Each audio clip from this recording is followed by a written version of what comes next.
กลับมาพบกับ Kiss Cooking ค่ะวันนี้มีเมนูแฮมชีสอีกรูปแบบมาฝากกันเราจะนำแฮมและชีสมาห่อด้วยขนมปังนะคะแล้วก็ม้วนให้เป็นแท่งวงกลมไปดูวิธีทำกันเลยค่ะ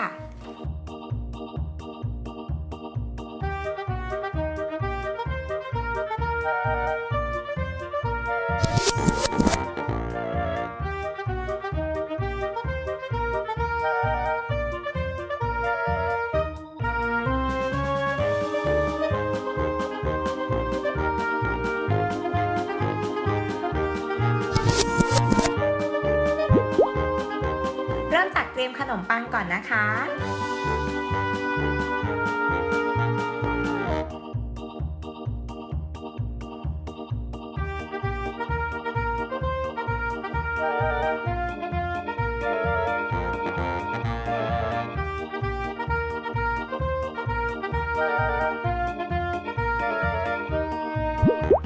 พอได้ขนมปังแล้วนะคะก็วางแฮมวางชีสแล้วก็ม้วนค่ะ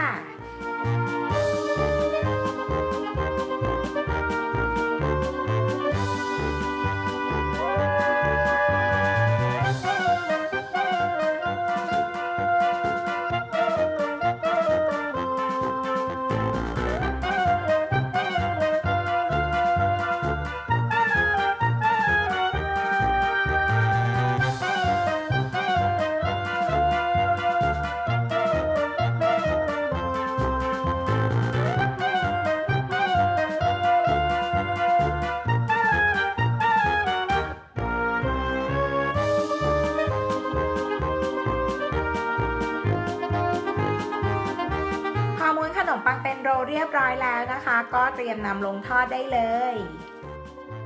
ทาเนยลงบนกระทะค่ะรอให้ร้อนสักครู่ขั้นตอนนี้อย่าใช้ไฟแรงนะคะเดี๋ยวเนยอาจจะไหม้ได้นะจากนั้นก็นำขนมปังที่เตรียมเอาไว้ค่ะวางจี่ลงบนกระทะ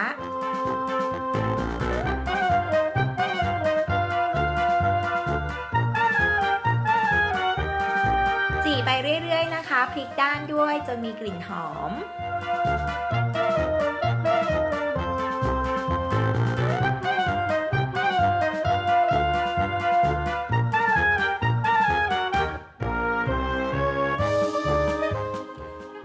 นำขึ้นใส่จานค่ะเสิร์ฟพร้อมซอสมะเขือเทศมายองเนสแค่นี้ก็พร้อมอร่อยแล้ว